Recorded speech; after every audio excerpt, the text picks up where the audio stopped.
Assalamualaikum warahmatullahi wabarakatuh. Salam sejahtera untuk kita semua. Salam Om Swastiastu, Namo Buddhaya, salam kebajikan. Yang terhormat Bapak Ibu pimpinan fakultas dan jurusan, yang saya hormati segenap teman-teman panitia dan bineka muda dimanapun kalian berada yang saya banggakan. Sebelumnya, perkenankanlah saya di sini, R. Eka Wibowo, akan bertindak sebagai moderator dalam materi dengan tema mengoptimalisasi peran dan karya mahasiswa dalam dunia pendidikan di era transformasi digital. Seperti yang kita ketahui bersama teman-teman, saat ini kita sedang berada di era digital. Era digital merupakan sebuah fase atau zaman di mana segala sesuatu sudah terintegrasi dengan internet, dengan bantuan piranti digital. Hal ini dapat kita lihat dalam cerminan sehari-hari, mulai dari munculnya e-commerce seperti Shopee dan kawan-kawan, dan juga ditandai dengan munculnya banyak sekali platform belajar digital. Itu merupakan bagian dari era digital. Kita sebagai mahasiswa harus bisa adaptif dan inovatif di era seperti ini. Adaptif dalam artian kita bisa mengikuti perkembangan zaman dengan inovasi-inovasi yang kita buat. Karena kita mahasiswa dari Fakultas Ilmu Pendidikan, harapannya kita bisa berinovasi untuk kebaikan pendidikan Indonesia ke depan. Dan pada kesempatan kali ini, kami dari BEMFIP membawa narasumber yang sangat luar biasa, yang tadi sudah sedikit dibacakan CV-nya dari MC, dan pada kesempatan kali ini saya akan membacakan secara full CV-nya. Yang pertama, pendidikan. Beliau merupakan non-degree dari Erasmus Medicentrum, Rotterdam, Belanda. Lalu beliau merupakan Bachelor of Medical Science di Universitas Indonesia tahun 2017.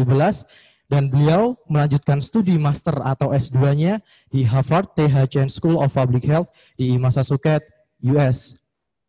Dari segi pengalaman, beliau mempunyai banyak sekali pengalaman. Yang pertama, beliau merupakan General Practitioner di Siti Hajar Mataram Islamic Hospital. Lalu beliau merupakan Policy Research Fellow di Harvard Ministerial Leadership Program. Lalu beliau juga merupakan Policy Research Fellow di Walker Study Group by Harvard Kennedy School. Sekarang beliau bersatu sebagai co-founder dan public relation di JAX CLM. Selain itu, beliau juga merupakan Chief Marketing Officer di Ayo Belajar. Ayo Belajar merupakan e-learning experience atau sebuah platform yang menyediakan mentoring dan live class secara session seperti itu untuk siswa kelas 7 sampai kelas 12. Dan saat ini beliau berstatus sebagai General Practitioner di RSIA Kemang Medical Center Jakarta. Selain pengalaman tersebut, beliau juga mempunyai pengalaman volunteering atau yang biasa kita sebut sebagai pengalaman kesukarelawanan, kegiatan non-profit yang diselenggarakan oleh Sanyukai Non-Profit Organization di Jepang tahun 2016. Selain itu, selama menempuh studi S2 di Harvard, beliau juga ikut berperan aktif dalam Harvard Chan ASEAN Student Organization. Ini semacam organisasi perserikatan mahasiswa asal ASEAN yang sedang berkuliah di Harvard. Dari segi publikasi, dari tahun 2017 sampai tahun 2020, beliau tercatat sudah melakukan 13 kali publikasi yang diterbitkan oleh beberapa platform berita ternama di Indonesia, seperti di Jakarta Post, lalu dari Jakarta Globe, hingga Bisnis Indonesia.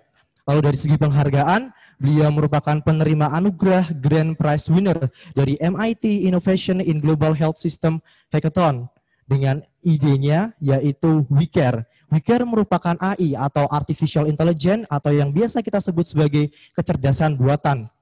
Kecerdasan buatan ini terintegrasi dengan smartphone yang bisa men-tracking atau mengatasi malnutrisi untuk children yang ada di Indonesia atau untuk anak-anak yang ada di Indonesia, karena seperti yang kita ketahui bersama, masalah kasus kekurangan gizi ini merupakan PR besar bangsa ini. Tanpa berlama-lama, ini mari kita sambut secara meriah pemateri kita pada pagi hari ini. Ada Kak Nadira Nuraini Afifah, MD, MPH. Halo. Halo Kak Nadira. Halo, apa kabar Kak? Namanya lupa. Apakah suara saya terdengar dengan baik? kedengeran, kedengeran. Tadi namanya siapa, Mas? Lupa. Eh, Eko. Oh, Mas Eko. Halo, Mas Eko dan para Oke, mahasiswi UNES. Ini lagi oke. ospek berarti ya? Suaranya kakak belum masuk kak, mungkin bisa dikoreksi. Hah? Serius? Iya, oke. Yang lain denger nggak? Oke, ini udah masuk. Oh, udah. Udah Udah, kok dari oke. tadi. Oke. Baik. Ya, Oke, ya. baik kak. Sedikit apa namanya ngobrol bahwa untuk Maba FIP 2020 ini kita sebut sebagai Bhinneka Muda karena mereka merupakan mahasiswa yang berasal dari berbagai macam latar belakang yang bersatu di kampus FIP ini. Jadi nanti kakak kalau ingin berinteraksi bisa memanggilnya dengan Bhinneka Muda seperti itu. Bhinneka Muda. Oke, Oke. Maras. Dan untuk teman-teman mahasiswa baru yang ingin memberikan pertanyaan seperti ketika materi Habib Ja'far tadi, bisa menuliskan pertanyaannya di kolom komentar dan beberapa pertanyaan terpilih akan kami bacakan untuk dijawab secara langsung oleh Kak Nadira.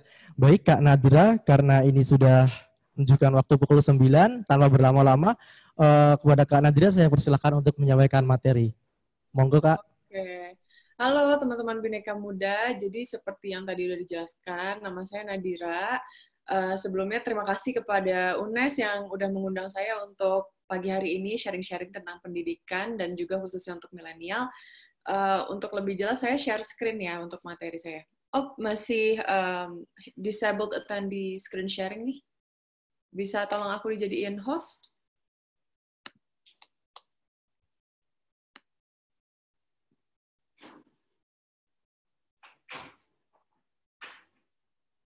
Halo, Mas Eko. Halo.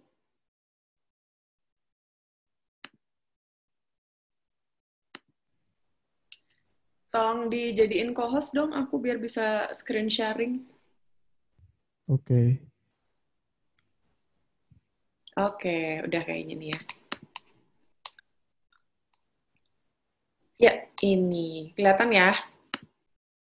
Jadi, hari ini aku mau sharing tentang gimana sih pendidikan di Indonesia, kira-kira apa aja tantangannya dan potensinya ke depan. Apalagi untuk anak-anak muda, seperti teman-teman Bhinneka Muda. Nah, kurang lebih kayak gini outline-nya. Jadi nanti aku mau jelasin sekarang kondisinya seperti apa sih di Indonesia dan kenapa kondisinya bisa seperti itu.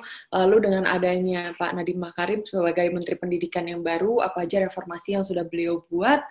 Terus apa itu active learning, apa itu growth mindset, dan skill apa yang harusnya dimiliki oleh milenial di masa seperti ini, dan seberapa digital transformation di dunia pendidikan kita sekarang. Nah, jadi current condition-nya, Indonesia itu sayangnya pelajar-pelajarnya masih ada di skor paling rendah di antara negara-negara yang lain. Misalnya kalau kita lihat dengan scoring PISA. Jadi ini kan teman-teman di Fakultas Pendidikan berarti ya, ilmu pendidikan. Nanti mungkin teman-teman akan belajar lebih banyak tentang PISA juga semasa kuliah. Jadi PISA itu adalah worldwide ranking yang dibuat sama OECD. Jadi OECD itu adalah organisasi negara-negara di dunia. Pokoknya tergabung di dalam organisasi ini. Jumlahnya ada 79 negara. Nah, dan di situ mereka punya scoring system untuk pendidikan di dunia.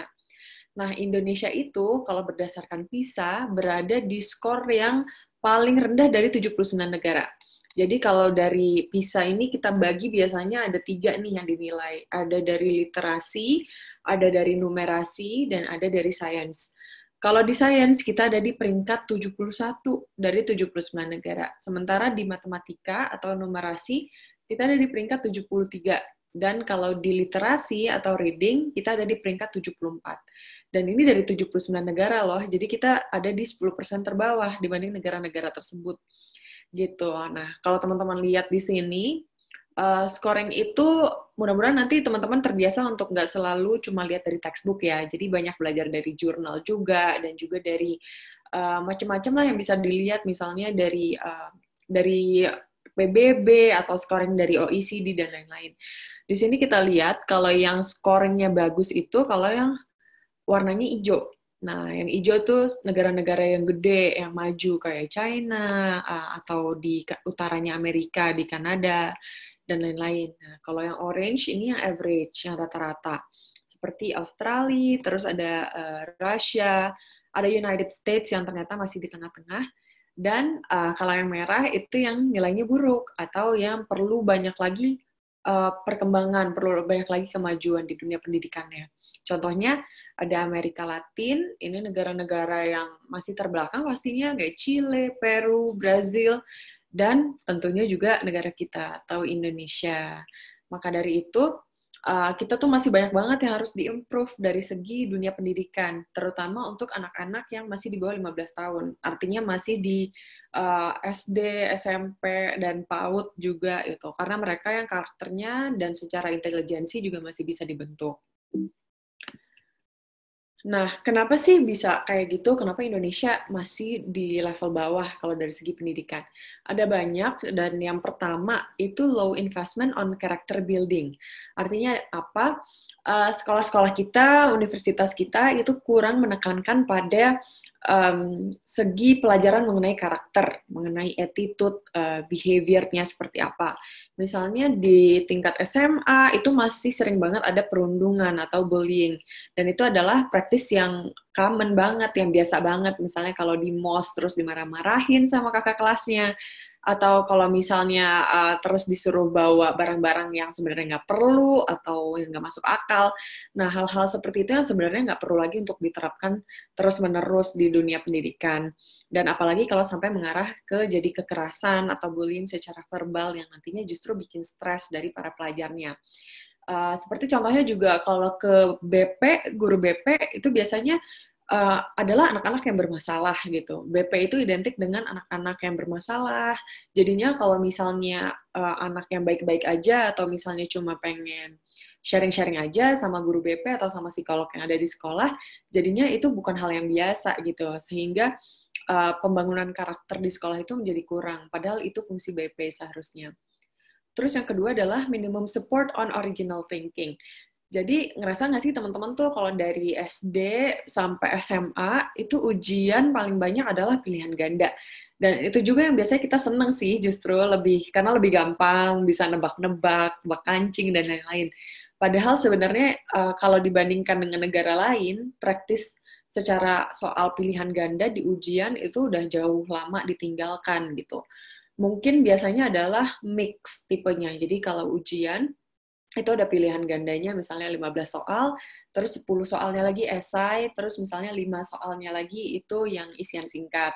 Jadi nggak pernah rely on pilihan ganda only gitu. Karena itu sebenarnya tidak mensupport original thinking yang teman-teman punya. Misalnya teman-teman pengen jelasin tentang misalnya kalau biologi nih, karena aku dokter ya, gimana sih sistem respirasi di manusia gitu. Teman-teman disuruh jelasin. Nah, kalau bentuknya esai kan kalian jadi bebas berekspresi. Dan juga penilaiannya itu tidak berdasarkan satu jawaban benar salah doang. Tapi kalau esai itu lebih bisa dievaluasi dan nilainya bisa bermacam-macam, beragam. Dan itu yang harusnya disupport gitu. Kayak waktu aku di Harvard juga lebih banyak esai, kayak hampir nggak pernah ada pilihan ganda gitu. Dan yang ketiga adalah final exam as the only assessment tool. Nah, jadi kalau dulu bahkan lebih parah ya, karena masih ada ujian nasional. Sekarang kan dari Panadim ujian nasional juga udah nggak ada. Nah, jadi dulu itu kita sering banget misalnya udah belajar capek nih setahun atau 3 tahun bahkan untuk ujian nasional, terus habis itu nasib kita cuma ditentukan oleh 3 hari atau 5 hari ujian nasional itu gitu. Sementara bisa aja waktu lagi ujian kita entah lagi nggak enak badan, atau lagi banyak masalah di rumah, atau lagi entahlah somehow lagi nggak konsentrasi aja, dan itu ternyata yang jadinya bikin kita benar-benar jatuh gitu. Padahal misalnya 3 tahun kita bagus gitu performance-nya di sekolah. Nah, itu juga yang harus mulai disingkirkan, bahwa ujian itu nggak seharusnya cuma 1 kali di akhir periode sekolah, tapi seseorang itu harus dinilai secara bertahap terus-terusan gitu, dari mulai mereka hari pertama di sekolah sampai hari terakhir di sekolah. Dan itu pemahaman yang guru-guru harus bisa mengerti juga.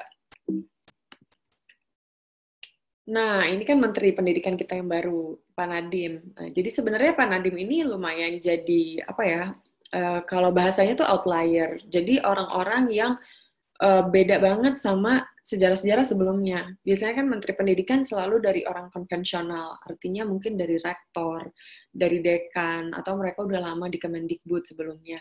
Nah, Pak Nadiem ini beda banget, karena datang dari emang orang non-pendidikan, dia dari startup, dan dia juga masih muda, jadi banyak pemikiran-pemikiran beliau yang berbeda, yang diharapkan bisa jadi inovasi untuk Indonesia ke depannya. Nah, beliau pernah bilang, mohon maaf, tapi dunia nggak butuh orang-orang yang cuma bisa menghafal. Nah, itu yang beliau selalu gadang-gadangkan, bahwa di Indonesia ini banyak pelajar yang masih terus menghafal aja kata per kata gitu untuk belajar. Jadi nggak pernah beneran ngerti konsepnya, yang penting hafal aja jawabannya. Begitu juga pemahaman dari guru-guru, bahwa kalau misalnya ada soal, itu guru-guru selalu menilai based on textbook gitu, jadi harus kata per katanya benar. Kalau ada yang nggak sama aja katanya sama di buku, langsung disalahin gitu. Padahal kan as long as konsepnya sama, jawabannya itu harusnya sama benarnya gitu. Terserah mau membahasakannya seperti apa. Nah, akhirnya Pak Nadiem membuat cukup banyak education reform di Indonesia atau reformasi pendidikan. Contohnya ada Merdeka Belajar. Nah, Merdeka Belajar ini adalah sebenarnya banyak sih yang beliau canangkan. Tadi contohnya nggak ada ujian nasional lagi, tapi diganti jadi assessment karakter dan juga ujian yang dari sekolah ditentukan, dan itu dinilai dari kelas 1 sampai kelas 3 gitu, perkembangan murid-muridnya. Terus habis itu dia juga fokus pada karya-karya studi dari pelajar, misalnya mau bikin portfolio atau mau bikin paper atau riset. Nah, itu yang lebih dinilai atau lebih di-value sama sekolah gitu. Dan juga ada school zoning atau zonasi sekolah ya. Jadi kalau untuk anak SMP SMA sekarang tuh, misalnya kalau SMA kalau di Jakarta nih, selalu ke orang kalau mau bagus ke SMA 8 atau ke SMA 68 gitu. Jadi anak-anak yang pinter semua kumpul di 1 sampai 2 sekolah aja, dan itu terus. Jadinya nggak sama gitu kualitas sekolah-sekolah di Jakartanya. Nah, dengan adanya zonasi, jadi harapannya adalah sekolah tuh jadi semuanya lebih merata kualitas murid-muridnya gitu. Jadi mau anaknya pinter kek, mau enggak kek, itu cuma boleh di sekolah yang dekat dari rumah. Jadi nanti di sekolah yang dekat dari rumah itu terkumpullah anak-anak yang kualitasnya beragam, dan harapannya nanti jadinya semua sekolah bisa sama-sama improve dan jadi sekolah terbaik juga di Jakarta. Bukan cuma itu-itu aja seperti sebelumnya. Nah, tapi lagi-lagi si Merdeka Belajar atau segala reformasi di pendidikan itu bukan cuma pemerintah aja yang harusnya bertanggung jawab, tapi semua pihak yang merasakan pendidikan itu harus ikut bertanggung jawab. Jadi bukan cuma pemerintah, tapi juga sekolah, guru, dan pastinya kita juga sebagai siswa yang benar-benar menjadi consumer dari dunia pendidikan ini. Nah, untuk itu, sekolah itu perlu meng-apply atau mengaplikasikan yang namanya active learning. Active learning itu adalah metode pembelajaran yang mana lebih mempartisipasikan student atau pelajarnya gitu. Jadi lebih menginvolve para student untuk bisa lebih aktif di diskusi, lebih aktif di dunia belajar mengajar. Jadi bukan cuma guru yang ngediktein di depan kelas, misalnya pakai papan tulis atau pakai slide kalau kita udah kuliah. Kita cuma sebagai pelajar bukan cuma dengerin gurunya aja gitu, bahkan mungkin sambil tidur lah, sambil ngerjain yang lain. Jadi jangan membiasakan diri cuma disuapin sama pengajar. Tapi kita sebagai pelajar juga harus bisa involve lebih banyak lagi gitu. Lebih banyak tunjuk tangan, lebih banyak bertanya, mengajukan pendapat, dan lain-lain. Dan teman-teman yang lainnya juga, kalau misalnya ada anak yang aktif tunjuk tangan terus, itu justru jangan jadi kayak, aduh ganggu, atau malah jadi dimusuhin karena dibilang ambi lah, segala macam. Karena sebenarnya praktis seperti itu yang harusnya diterapkan, dan teman-teman yang lain harusnya terpacu juga untuk ikutan tunjuk tangan dan berpartisipasi di kelas. Begitu juga dengan pengajarnya, jadi para guru pun atau dosen itu nggak boleh jadi misalnya jadi offended tuh tersinggung gitu karena pelajar-pelajarnya suka mengkritisi atau banyak bertanya kalau di kelas, karena sebenarnya itu yang justru menjadi metode pembelajaran yang paling baik dan yang diterapkan oleh negara-negara di luar gitu, sehingga kita biar nggak kalah bersaing. Nah, ini sedikit gimana sih kehidupan saya di Harvard gitu terkait dengan active learning. Nah, contohnya di sini itu selalu ada regular mandatory presentations. Jadi hampir bukan setiap hari sih, mungkin seminggu 3-4 kali itu pasti ada presentasi, mau itu presentasi individu atau presentasi kelompok. Dan kalaupun presentasi kelompok juga nggak boleh ditumbalin ke satu orang yang jago ngomong doang atau ke ketuanya atau apapun. Setiap orang harus punya porsi yang sama untuk presentasi. Karena tujuannya itu untuk tadi support original thinking. Jadi setiap orang bisa mengutarakan opininya, mengutarakan apa yang udah mereka buat di slide, dan begitu juga menjawab pertanyaan dari audiens, itu juga harus dibagi rata, jangan ditumbalin ke satu orang, dan yang paling penting pastinya untuk melatih public speaking kita juga. Gitu. Terus di sini ada more and more on group projects and discussions. Jadi banyak banget kerjaannya itu kerja kelompok. Jadi memang menuntut kita untuk bisa selalu berkolaborasi sama orang lain. Apalagi kalau di Harvard atau lagi S2, itu kan beragam banget ya anak-anaknya. Jadi karakternya beda karena dari negara-negara yang berbeda, umurnya beda, profesi sebelumnya juga beda. Misalnya yang ini ada group projects, ini teman saya dari Pakistan, yang ini dari Amerika juga kebetulan tapi Muslim, terus yang ini dari UK. Dan profesinya beda-beda, yang ini dokter, yang ini dari filsafat, dan yang ini biologi, kalau nggak salah, biology molecular. Jadi kalau milih kerja kelompok pun juga nggak boleh sama temen yang itu-itu aja gitu, cuma segengnya aja yang deket-dekat. Nggak, karena dituntut untuk setiap kelompok selalu beda partisipan di dalamnya gitu. Jadi making sure bahwa kita selalu kolaborasi sama orang yang berbeda-beda. Dan yang terakhir adalah discussion-based classes. Jadi heavy portion on students participation. Di sini guru itu bukan jadi the only teacher, bukan dia yang justru menyuapi kita, tapi lebih ke jadi fasilitator. Artinya di kelas itu biasanya kita udah dikasih bahan reading dulu, kita udah baca di hari sebelumnya, dan nanti waktu di kelas itu masing-masing dari kita menyampaikan apa yang udah kita baca di materi reading itu. Jadi sistemnya diskusi dan selalu diskusi. Dan lihat nih, kalau misalnya di luar negeri, itu semua orang tunjuk tangan gitu. Justru yang nggak tunjuk tangan tuh sedikit banget, dan mereka yang biasanya malu. Beda sama waktu saya misalnya dulu lagi S1 di UI, itu memang yang tunjuk tangan itu terus. Dan mungkin dari 200 orang di kelas, ya mungkin 3-4 orang yang tunjuk tangan, dan selalu itu terus, dan jatuhnya kita ngelihatnya malah kayak, duh ambi banget atau ganggu banget gitu. Padahal waktu saya udah S2, saya baru sadar, oh bahwa yang benar harusnya kayak gitu, harus selalu aktif, dan harus selalu hidup gitu di kelas, jangan cuma sunyi-sunyi dengerin guru ngomong aja, tapi harus berpartisipasi terus juga. Nah, ini waktu di Harvard juga, mereka itu ada thoughtful student composition. Artinya adalah mereka kalau nerima murid juga selalu pengen profilnya beda-beda. Jadi ada komposisinya sendiri. Jadi dia pengen ensuring bahwa background-nya itu diverse banget, sehingga kita bisa dapat ilmu bukan cuma di kelas, tapi juga dari teman-teman yang berbeda itu. Misalnya ini kayak, ini foto kelas saya, ini saya, terus ini banyak yang dari Afrika juga, dari Zimbabwe, dari Gambia, dan lain-lain. Ada yang dari Jepang, ada yang dari Kanada, terus banyak, ada dari India, dan lain-lain. Pokoknya mereka pengen background-nya diverse, dan jadinya kita bisa belajar banyak yang non-substansi. Jadi bukan cuma belajar dari public health-nya aja, tapi juga dari culture, dari pemikiran yang berbeda-beda, seperti itu. Nah, apa sih yang milenial harusnya punya di mindset mereka?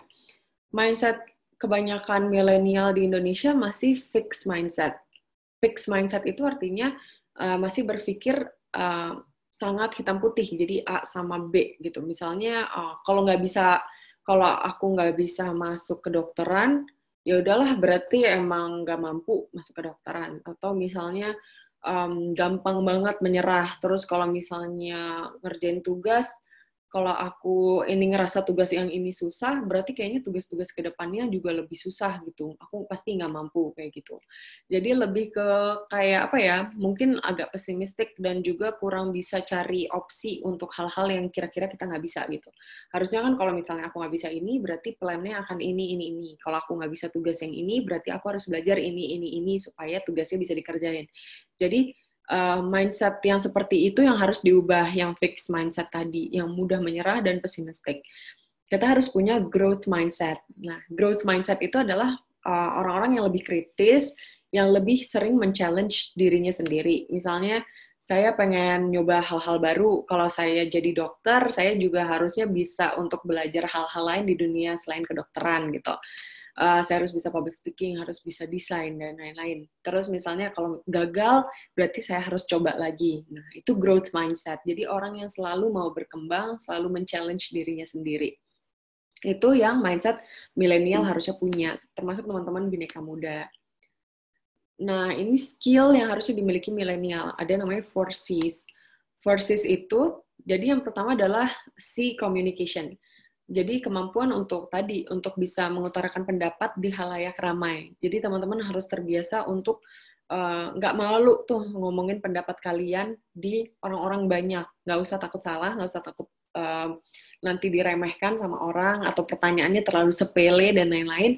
Karena sebenarnya kalau kita berpendapat itu nggak ada benar atau salahnya gitu, dan nggak ada yang bisa menyalahkan atau membenarkan itu.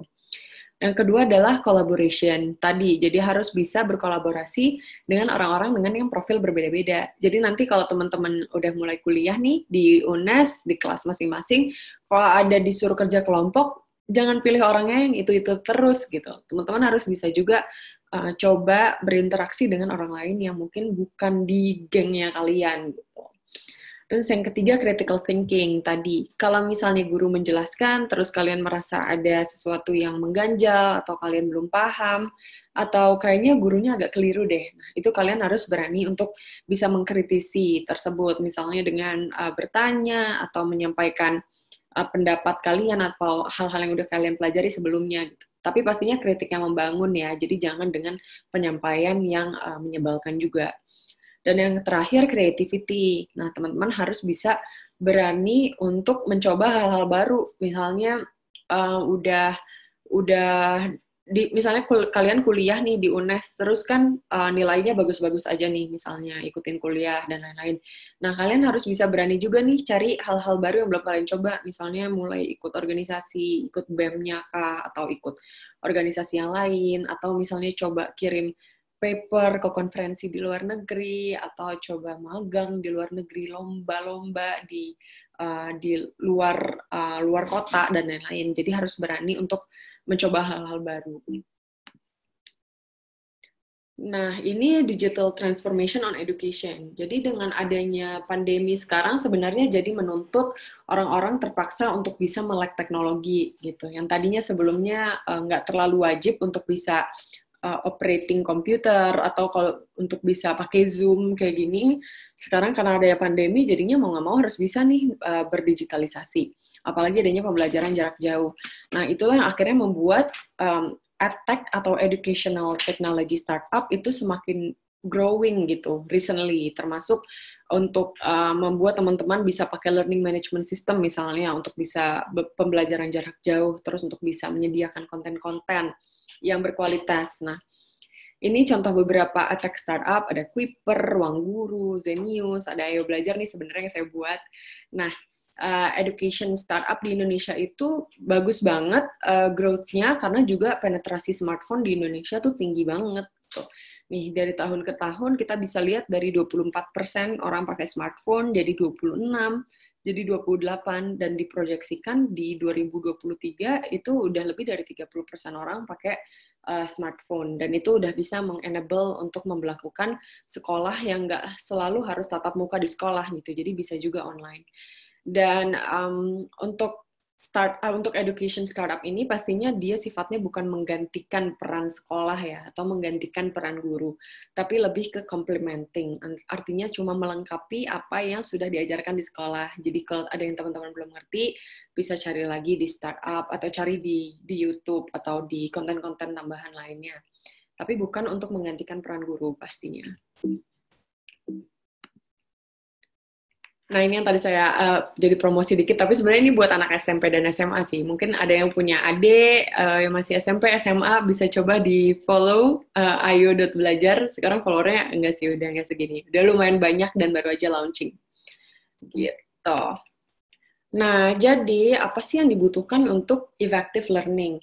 Nah, effective learning itu sangat-sangat membutuhkan kolaborasi yang efektif juga. Jadi kalau selalu kita berpendapat bahwa yang mendidik anak murid adalah guru, sebenarnya bukan cuma guru loh sekarang gitu, tapi juga orang tua. Karena 60% atau 70% waktu anak murid itu sebenarnya dihabiskan di rumah dibandingkan di sekolah.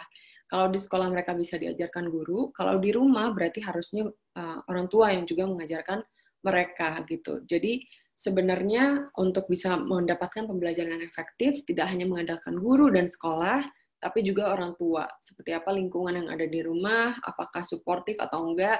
Orang tua juga harus bisa menjawab pertanyaan anak-anak dan tidak takut untuk dikritisi oleh anak-anak. Nah, saya pengen ini yang teman-teman coba terapkan.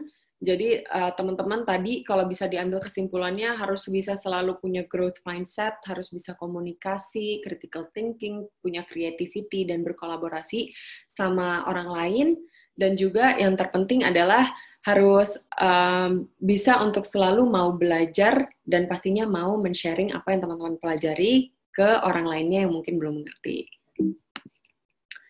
Nah, sekian presentasi dari saya. Kalau ada yang mau ditanyakan, boleh banget ya. Terima kasih.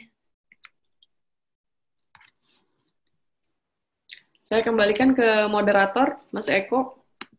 Oke, baik. Terima kasih Kak Nadria yang sudah menyampaikan materi. Kembali mengingatkan untuk teman-teman yang ingin bertanya bisa menyampaikan pertanyaannya atau menuliskan di kolom komentar. Bisa dibukakan, Mas? Oh.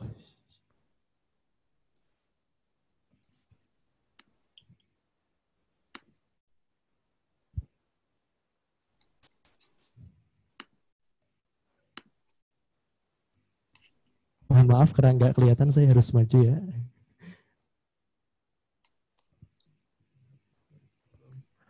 Wait.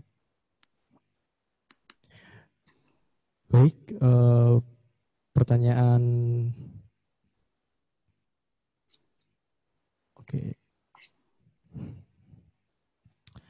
Pertanyaan pertama dari Naufal, psikologi, izin bertanya Kak. Menurut Kak Nadira, bagaimana cara untuk merubah pikiran dan persepsi kebanyakan guru-guru di Indonesia yang masih sangat konvensional dan tidak mendukung collaboration center education dan merdeka belajar?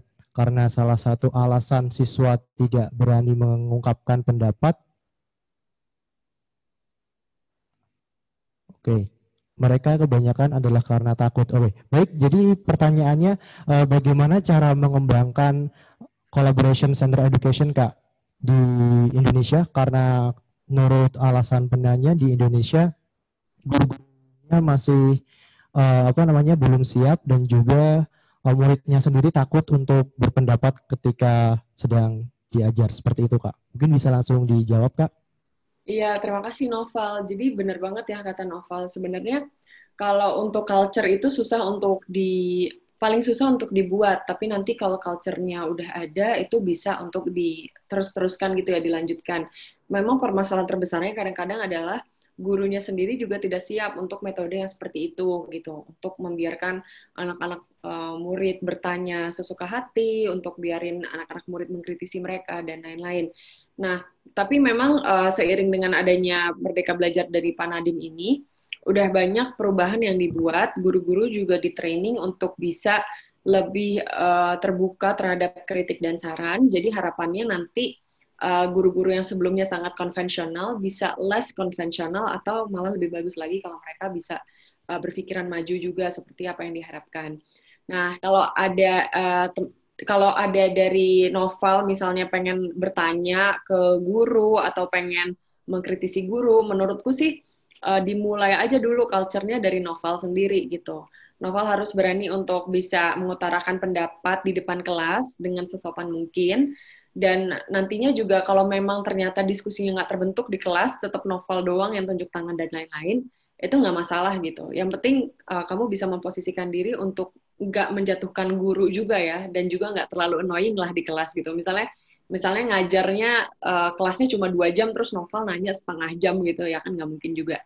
Jadi culture-nya memang harus dibuat dari diri sendiri dulu, urusan nanti gurunya mau terima atau enggak, atau teman-teman nanti mau mengikuti atau enggak, itu urusan nanti gitu. Nggak apa-apa, yang penting dari kita dimulai dulu.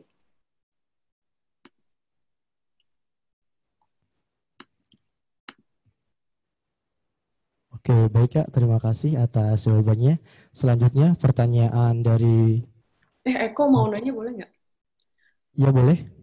Ini nggak ini aja, nggak teman-teman yang bertanya sendiri gitu, pada open cam juga kan, biar Ya. lebih berani ngomong. Oke, baik Kak, terima kasih atas usulannya. Untuk teman-teman yang ingin bertanya secara langsung mungkin bisa raise hand supaya bisa dibukakan mute-nya.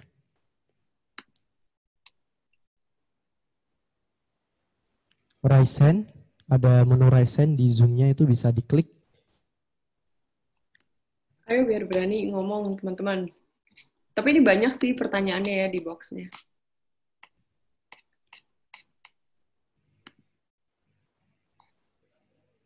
Gimana Mas Operator, ada yang raise hand apa enggak?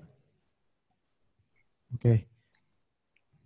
Oke, mungkin menunggu yang raise hand Kak, tadi ada pertanyaan, eh, pernah nggak sih Kak Nadira itu merasa bosan atau capek dalam belajar? Lah ketika mengalami hal demikian, apa yang Kak Nadira lakukan seperti itu? Bosan waktu belajar ya pastinya pernah banget gitu dan sering banget sih karena belajar tuh kan monoton ya, apalagi kalau dulu waktu masih kuliah sebenarnya banyak materi yang nggak aku suka dan pastinya jadi bosen kalau karena nggak suka gitu.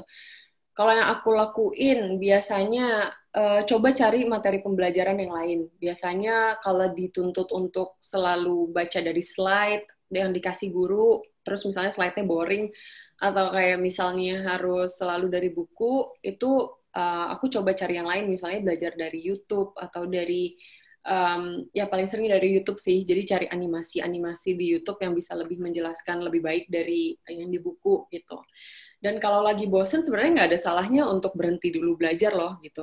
Kalau aku biasanya bukan orang yang selalu belajar seharian, jadi misalnya di rumah itu pulang dari jam 5 sore gitu, paling belajar 1 jam, paling lama 2 jam, terus habis itu ya udah habisin waktu buat hal lain, karena yang nggak bagus juga, belajar tuh yang penting bukan kuantitinya banyak, tapi kualitinya aja yang bagus gitu. Jadi kalau teman-teman bisa komit misalnya 2 jam sehari, pokoknya 2 jam nggak perlu diganggu, harus belajar. Dan itu kalian fokus belajarnya, itu sebenarnya udah cukup banget buat sehari-hari. Terus udah sih, pokoknya tips dari aku adalah belajar itu nggak usah lama-lama, yang penting kualitinya bagus, dan aku selalu tidur nggak pernah lebih dari jam 10 malam. Jadi aku nggak suka begadang, lebih suka kalau misalnya belajar tuh bangun subuh-subuh, misalnya kayak jam setengah 4 atau jam 4 pagi. Karena secara medical sebenarnya itu lebih masuk dibandingkan kita belajar malam-malam, waktu otaknya udah capek. Gitu. Ini banyak yang raise hand sih sebenarnya, Mas Eko. Oke, baik Mas Operator bisa dinyalakan mute-nya untuk teman-teman yang raise hand. Untuk Lutfiana, silahkan menyampaikan pertanyaannya. Ya. Assalamualaikum warahmatullahi wabarakatuh. Waalaikumsalam. Perkenalkan, nama saya Lutfiana Ashifa dari jurusan Teknologi Pendidikan. Oke. Izin bertanya, di era sekarang, kenapa sistem pendidikan yang diterapkan di Indonesia itu masih sistem pendidikan yang lama? Contohnya kayak tadi yang soal-soal ujian itu masih menggunakan yang pilihan ganda, terus ujian yang hanya diadakan 1 kali di akhir semester. Sedangkan itu sudah ditinggalkan lama di luar negeri. Negeri sudah tidak menggunakan sistem itu. Tapi kenapa di Indonesia masih diterapkan? Ya, itu sekian pertanyaan dari saya. Terima kasih. Wassalamualaikum warahmatullahi wabarakatuh. Waalaikumsalam warahmatullahi wabarakatuh. Ya, makasih Lutfiana ya tadi penanyanya. Jadi sebenarnya sih kenapa itu masih digunakan, karena untuk mengubah suatu sistem sebenarnya nggak gampang Lutfiana. Jadi itu kan sistem yang udah dipakai dari bahkan sebelum negara Indonesia merdeka kan, udah 120-an tahun dipakai.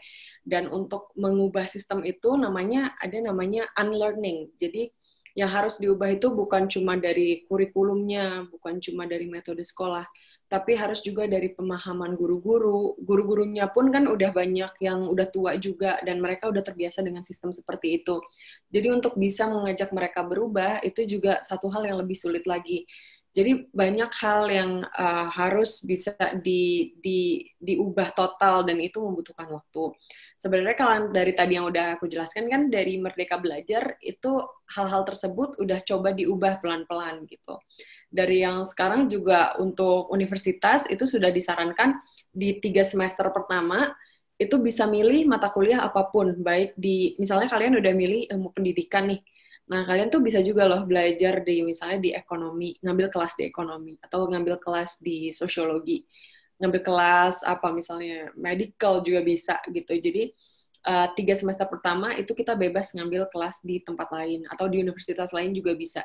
Nah, itu yang diterapkan di luar negeri, lagi-lagi untuk membuka original thinking dan membuka pemikiran kita lebih luas lagi. Nah, itu yang salah satu dicanangkan di Merdeka Belajar. Begitu juga dengan UN yang sekarang udah dihapus, itu kan juga sebenarnya mengubah metode yang ada sebelumnya gitu. Jadi bisa dibilang sebenarnya kita udah nggak pakai metode lama lagi. Dan kalau misalnya kesulitan terdepannya lagi adalah dari pemangku kebijakannya pastinya.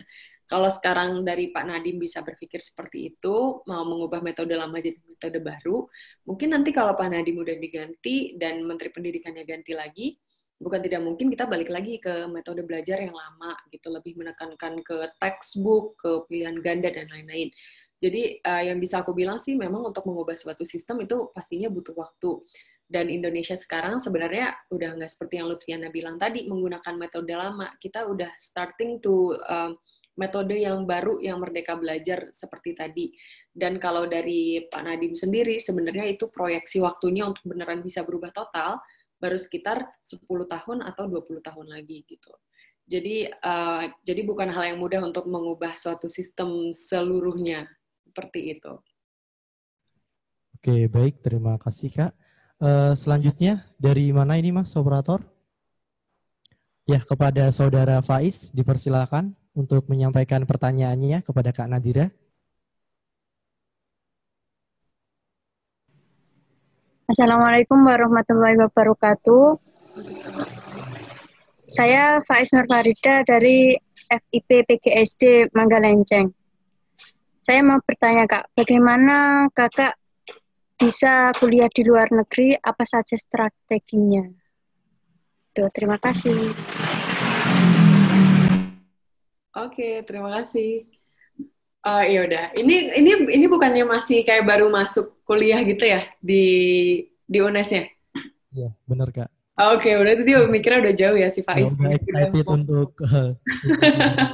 Oke. Kita apresiasi sih, Kak, keren. Ya, bagus. Nah. Jadi untuk bisa kuliah di luar negeri, mungkin konteksnya S2 kali ya, bukan S1 pastinya kan, karena kamu udah di sini. Jadi kalau untuk S2 ke luar negeri itu, sebenarnya kita tuh nggak ada tes yang kayak mau masuk ke S1, jadi bukan based on apa tuh biasanya, nilai raport, atau misalnya kayak IPK ya, kalau S1 IPK gitu, atau ada ujiannya langsung, itu enggak. Jadi untuk S2 itu, kita submit beberapa dokumen yang mereka kasih tahu gitu. Misalnya kayak submit essay tadi, kayak essay-nya itu pun juga tentang pengalaman hidup kita gitu, kayak pengalaman apa aja, udah di organisasi mana aja, udah menang lomba di mana aja, kayak gitu yang ditulis di essay-nya. Terus juga CV, pasti kalian udah pernah kan bikin CV. CV-nya harus bagus, terus ada TOEFL, terus ada beberapa ujian kayak matematika, ujian menulis bahasa Inggris, dan ujian verbal kayak kosakata bahasa Inggris juga. Terus ada beberapa recommendation letter gitu. Jadi surat rekomendasi misalnya dari dosen kalian, atau tempat kalian kerja, atau tempat kalian magang, dan lain-lain. Nah, kalau ini kan mumpung baru banget masuk di S1 nih, nah baiknya tuh emang udah mengumpulkan pengalaman tuh dari tahun pertama banget. Jadi biasain udah ikut organisasi yang emang kalian tuh harus aktif di dalamnya, jadi jangan cuma terdaftar doang gitu. Kalau bisa di organisasinya emang udah sampai jadi misalnya kepala divisi, atau syukur-syukur jadi ketuanya di sana. Terus kalau tips dari aku juga, banyak-banyakin writing tadi. Jadi kemampuan menulis tuh jadi hal yang penting banget kalau misalnya mau apply S2. Karena banyak essay yang harus ditulis, Dan juga mereka lihat tuh kayak publikasi kalian udah banyak apa belum gitu. Misalnya udah submit riset belum di jurnal, atau misalnya nulis di koran, itu yang banyak aku lakuin sih, nulis-nulis di koran dalam bahasa Inggris kayak Jakarta Post atau Jakarta Globe. Terus juga habis itu pastinya kemampuan berbahasa Inggris dong, karena kan keluar negeri kan. Jadi ada beberapa tes yang emang kalian harus lulus bahasa Inggrisnya, dan juga untuk kemampuan ngomongnya itu kayak gimana kalian bisa membahasakan apa yang kalian pikirkan dengan baik dalam bahasa Inggris itu juga dinilai. Jadi biasain untuk sering baca buku-buku dalam bahasa Inggris, atau misalnya kalau lagi nonton itu nggak usah pakai subtitle, jadi coba untuk bisa mengerti orang asing lagi ngomong dan lain-lain gitu. Tapi yang bisa aku saranin sih tadi, kalau untuk dokumen-dokumennya sebenarnya untuk menyiapkannya itu nggak sulit dan nggak butuh waktu yang lama. Cuma pengalaman-pengalaman dan achievement-achievement yang ada di dalam dokumen itu, di dalam CV dan esai itu, ngumpulinnya tuh lama banget. Jadi kalau dari aku pribadi, emang dari aku tingkat 1 kuliah, itu udah mulai ngumpulin segala macam organisasi, kepanitiaan, menulis, atau lomba, apapun itu udah aku kumpulin dari awal. Kira-kira gitu, Faiz. Baik, terima kasih Kak Nadira atas jawabannya dan terima kasih Faiz atas pertanyaannya. Selanjutnya kepada Sania Resti Wijaya, saya persilahkan. Sania Resti Wijaya. Assalamualaikum warahmatullahi wabarakatuh. Waalaikumsalam. Kak, aku mau nanya, kan kakak bilang kalau misalnya di Indonesia itu udah mulai pengen ke sistem yang baru kan, Kak? Nah, habis itu sedangkan banyak pendidikan di Indonesia yang belum merata, contohnya di pedalaman-pedalaman. Untuk mengupdate ke sistem yang baru pun itu menurut saya bukannya sulit ya, Kak. Sedangkan kayak itunya tuh belum memadahi gitu loh. Itunya tuh apa ya? Apa sih namanya? Kayak fasilitasnya kan belum memadai, banyak banget tuh di pedalaman-pedalaman kayak gitu. Terus bagaimana mereka untuk mengupgrade ke sistem yang baru, sedangkan untuk fasilitas itu sendiri aja mereka masih kurang. Makasih, Kak. Oke, makasih Sania. Bagus ya pertanyaannya. Ya benar banget. Jadi kalau di Indonesia itu juga, dia malu-malu sih Sania. Jadi di Indonesia itu yang terkenal memang gap-nya juga tinggi. Jadi kualitas pendidikan dari satu daerah ke daerah lain tuh bedanya jauh banget gitu. Nah, buat sekedar info, jadi di Indonesia tuh kita ada 3,9 juta guru sebenarnya, tapi 1,2-nya di Jakarta gitu. Jadi bisa dibayangin kayak seperti apa penyebaran guru, seberapa nggak meratanya penyebaran guru, dari segi jumlah udah nggak merata, apalagi dari segi kualitasnya juga pasti nggak merata. Nah, sebenarnya untuk bisa kita menerapkan sistem pembelajaran yang baru atau yang merdeka belajar tadi, itu nggak berat di infrastruktur, jadi nggak terlalu rely on infrastruktur atau fasilitas, kayak mau ruangan kelasnya belum pakai atap, kayak mau ruang kelasnya pokoknya sempit atau apapun, itu nggak terlalu mempengaruhi sistem merdeka belajar sebenarnya. Tapi yang paling berpengaruh adalah kualitas dan jumlah dari guru itu sendiri. Nah, jadi yang paling penting adalah dari peningkatan SDM-nya itu harus bagus, kualitas dari gurunya juga harus bagus. Nah, itu yang sekarang lagi ditekankan sama pemerintah. Makanya mereka lagi concern sama training atau sertifikasi guru. Jadi tadi guru-guru yang misalnya dari Jakarta kan gampang ya, udah bisa langsung dilatih di Jakarta. Guru-guru yang dari daerah, itu mau dipastikan semuanya punya sertifikasi guru, jadi nggak guru honorer lagi gitu. Dan juga mereka juga harus bisa punya kompetensi-kompetensi yang memang sesuai sama standar untuk menjadi seorang guru. Jadi itu yang lagi coba ditekankan dulu, nanti guru-gurunya juga pada dipanggil untuk training, tapi aku nggak tahu pasti sebenarnya apakah training di Jakarta atau memang di kota besar yang terdekat dari lokasi mereka aja. Pokoknya untuk Merdeka Belajar ini yang harus ditekankan memang untuk training gurunya, jadi bukan untuk di fasilitas, itu nggak terlalu bermasalah. Dan makanya tadi karena training ini juga sulit pastinya, nggak semua guru mau loh berubah untuk ke sistem yang baru, apalagi misalnya mereka udah ngajar 50 tahun, udah ngajar 40 tahun, tiba-tiba diubah. Maka dari itu tadi yang dibilang, untuk menerapkan sistem baru ini sangat challenging dan kira-kira masih 10-20 tahun lagi untuk bisa beneran reformasi ke yang baru. Seperti itu.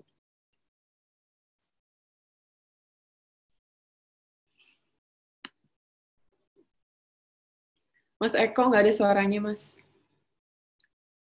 Terdengar Kak suaranya? Udah, tadi masih di mute.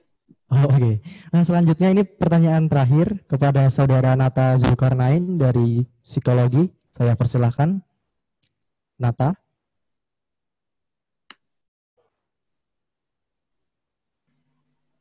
Ya, Assalamualaikum warahmatullahi wabarakatuh. Selamat Waalaikumsalam. pagi menjelang siang. Saya mau bertanya, Kak. Saya pernah menjumpai, ya tanggapan Kakak, saya pernah menjumpai guru yang dia itu kayak membatasi berpendapat muridnya. Jadi kayak kita itu harus manut dia, padahal kita itu udah belajar melampaui dia, tapi argumen kita itu dipatahkan harus sejalan dengan dia. Padahal kita udah cari ke referensi-referensi lain, Kak, seumpama sejarah, kita udah baca buku-buku lain, kita menerangkan dengan ilmu kita tadi, tapi guru itu mematahkan agar kita itu nurut dia aja. Menurut Kakak itu gimana? Terima kasih. Oke, makasih Nata. Sebenarnya sih gini ya, untuk gimana ya, guru itu, jadi kalau tadi Nata bilang kita udah belajar melampaui dia, itu sepertinya agak keliru gitu, karena guru itu pastinya mereka juga udah belajar banyak, udah ilmunya juga banyak, walaupun kita nggak tahu ya, mungkin muridnya juga ilmunya lebih banyak dari guru. Tapi sebenarnya gini, yang penting adalah bagaimana cara Nata menyampaikan pendapat gitu. Kalau misalnya Nata udah menyampaikan dengan baik dan juga udah membuktikan dengan referensi-referensi yang sesuai juga, dan tetap dari guru itu membantah dan tidak menerima dengan baik juga saran yang udah dikasih Nata, berarti kita bisa lihat kesalahannya bukan di Nata gitu, kesalahannya di guru tersebut. Tapi kalau misalnya dari Nata ternyata memang misalnya menyampaikannya masih kurang baik, atau referensi yang Nata berikan masih belum referensi yang sesuai atau referensi yang kredibel menurut guru tersebut, berarti mungkin kesalahannya tidak sepenuhnya di guru, tapi dari Nata juga harus introspeksi dan mencoba lagi mungkin di kemudian hari untuk bisa menyampaikan lagi pendapat Nata tersebut. Nah, tapi yang tadi seperti yang Nata bilang, sebenarnya itu praktis yang masih sering banget terjadi ya di sekolah gitu, karena memang nggak semua guru juga bisa open-minded terhadap saran siswa, apalagi kalau gurunya itu udah jauh lebih tua dari kita, terus udah jauh lebih senior, kita dilihat seperti anak kecil. Jadi itu hal yang mungkin banget terjadi, dan kedepannya pasti masih terjadi lagi, dan menurut saya sih ya itu tantangannya sih. Jadi kita berharap mudah-mudahan jika banyak orang-orang yang kritis terhadap guru tersebut, kayak Nata udah menyampaikan, teman-teman juga udah menyampaikan, mudah-mudahan karakter dari guru tersebut bisa berubah. Tapi kalau misalnya tidak bisa berubah, ya udah itu hal yang di luar kendali kita. Jadi biarkan aja gurunya seperti itu. Tapi jangan sampai menciutkan Nata dan teman-teman untuk bisa mengkritisi guru lagi, guru-guru yang lain jika mereka berbuat salah. Kurang lebih kayak gitu sih. Jadi memang susah ya kalau ketemu guru seperti itu. Jadi yang penting Nata tetap menjadi orang yang kritis aja untuk guru-guru yang lain juga. Gitu. Oke. Baik, terima kasih Kak.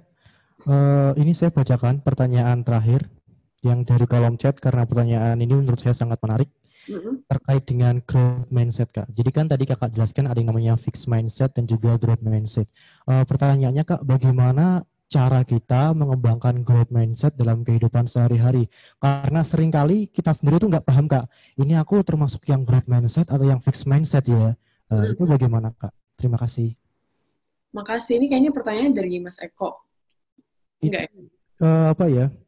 Saya ATM, cuman ATM dari yang ada di chat sih. Oke. Saya tambahkan. Iya bener ya. Setuju banget. Jadi kadang kita sendiri juga nggak tahu ini kita ada fix atau growth. Sebenarnya bedanya fix sama growth itu cuma dari pesimistik atau optimistik sih, gitu aja. Jadi kalau misalnya Mas Eko mencoba suatu hal terus ternyata kayaknya gampang banget nyerah, sampai misalnya nih pengen ikut lomba tapi udah ciut duluan, terus kalau pengen submit paper terus udah dikerjain tiba-tiba ciut duluan gak jadi submit. Nah itu yang namanya fixed mindset. Jadi itu hal-hal yang jadi orang-orang yang nggak berani nyoba hal-hal baru. Jadi kalau growth mindset itu sebenarnya paling sering kelihatan kalau misalnya seseorang tuh udah gagal gitu. Itu orang itu bisa ditentuin tuh biasanya habis itu dia fixed mindset atau growth mindset. Kalau dia fixed mindset, habis gagal pasti dia udahan. Jadi udah jadi titik akhir tuh, nggak mau coba apa-apa lagi, udah langsung minder sama teman-teman dan lain-lain. Tapi kalau orang yang punya growth mindset, abis gagal itu justru jadi titik bangkit. Dia abis gagal malah jadi pengen ngebuktiin kalau dia nggak akan gagal lagi setelah itu, bisa nyoba lagi kompetisi-kompetisi yang sama atau bahkan lebih tinggi lagi dan akhirnya bisa berhasil. Jadi kalau menurut aku sih, as long as kalian bisa terus mencoba hal baru, nggak takut sama kegagalan, dan tadi bisa mengkritisi orang, berani ngomong di depan publik, nah itu yang udah namanya growth mindset. Caranya untuk bisa menimbulkan hal-hal seperti itu, biasanya paling gampang adalah dengan berorganisasi. Karena dengan berorganisasi itu banyak soft skill yang didapat, mulai dari menyelesaikan masalah, bisa interaksi sama senior seperti apa, interaksi sama junior kayak apa, sama sesama angkatan kayak apa, itu kan juga beda. Terus juga bisa juga dikasih tanggung jawab lebih, misalnya jadi kepala divisi, atau jadi ketua organisasi, ketua panitiaan, dan lain-lain. Jadi paling gampang adalah dengan ikut organisasi, dan kalau punya banyak waktu luang, coba baca buku-buku tentang yang di luar sekolah gitu, buku-buku tentang mindset, tentang thinking fast and slow, kayak banyak buku-buku bahasa Inggris yang bagus yang kalian bisa baca juga gitu, jangan cuma buku-buku textbook sekolah doang. Gitu. Oke, baik Kak, terima kasih. Ini ada pertanyaan penutup, mohon maaf ya Kak. Pertanyaan terakhir udah 3 biji dari tadi. Bapak Wakil Dekan 3 Bidang Kemahasiswaan. Oke. Bapak Sungkowo, kepada Bapak Dr. Sungkowo Edi Mulyono, SPD MSI, kami persilahkan. Terima kasih, Mas Nova. Mbak Nadira, Yap. Tadi saya mendengarkan apa yang disampaikan Mbak Nadira, bahwa sebenarnya pendidikan tidak hanya ada di dalam sekolah, tetapi termasuk di dalam pendidikan keluarga. Ya, yang menjadi kendala menurut pengamatan saya selama ini adalah banyak kepala keluarga, baik itu bapak, ibu, itu yang secara ekonomi kurang mampu. Yang kedua adalah mereka juga berpendidikan rendah. Jadi apa yang kemudian didapat anaknya di sekolah dan ditanyakan kepada orang tua, biasanya mereka juga tidak paham. Benar. Untuk menjawab tugas-tugas atau pertanyaan dari anaknya tersebut. Nah, ini menurut pandangan Mbak Nadira, ya, itu bagaimana mengatasi persoalan di dalam satu pendidikan keluarga. Karena memang saya punya keyakinan bahwa tidak sepenuhnya ilmu itu hanya didapat di sekolah. Jadi ilmu bisa didapat di pendidikan keluarga maupun di pendidikan masyarakat, informal dan non-formal. Nah, saya pikir itu Mbak Nadira barangkali ini satu yang menurut saya selama ini saya selaku pendidik di UNES, khususnya di Fakultas Ilmu Pendidikan, masih ada kesulitan dalam rangka mensikapi itu tadi orang tua yang kebetulan pendidikannya rendah dan barangkali kurang peduli terhadap pendidikan anak. Padahal saya punya keyakinan seperti yang disampaikan Mbak Nadira bahwa pendidikan tidak hanya ada di sekolah saja, tetapi termasuk di dalam keluarga dan di luar sekolah. Itu Mbak Nadira yang siapa tahu kita bisa saling memberi itu. Terima kasih. Siap. Makasih Pak Sungko. Wah, saya nggak tahu dari tadi ada Wakil Dekan, Mas Eko nggak bilang nih. Saya juga baru tahu, Mbak. Makasih Pak Sungkowo. Iya, itu saya setuju Pak. Jadi salah satu tantangannya, apalagi dari pembelajaran jarak jauh, itu paling banyak kritisinya adalah dari segi orang tua sangat kurang suportif gitu. Karena terutama orang tua yang memang punya kemampuan finansial yang rendah. Karena mereka sendiri sudah harus dibebankan oleh kemampuan mencari uang, harus bisa memprovide untuk keluarga. Di samping itu harus ngajar anaknya pula di rumah gitu, secara online, dengan keterbatasan karena nggak ada sekolah. Jadi banyak beban yang jadinya berat banget untuk orang tua. Nah, itu yang sekarang sebenarnya ada dari Pak Nadiem Makarim, itu namanya orang tua penggerak, Pak. Jadi ini yang coba dibikin sama Pak Nadiem, gabungan dari Merdeka Belajar juga.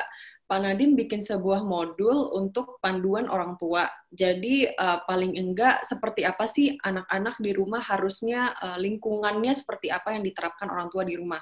Entah anak-anak dikasih, kalau emang orang tua nggak mau membantu mereka belajar, entah anak-anaknya dikasih ruangan sendiri untuk belajar, atau orang tua paling enggak bisa provide pendidikan secara karakter. Misalnya, gimana harusnya anak-anak itu nggak dimarahin di rumah, atau misalnya kalaupun misalnya secara PR substansi mereka nggak bisa bantu, orang tuanya paling enggak orang tuanya itu bisa meng-guide lah, harusnya anak-anak ini misalnya bertanya ke temannya atau bertanya ke gurunya via WA dan lain-lain.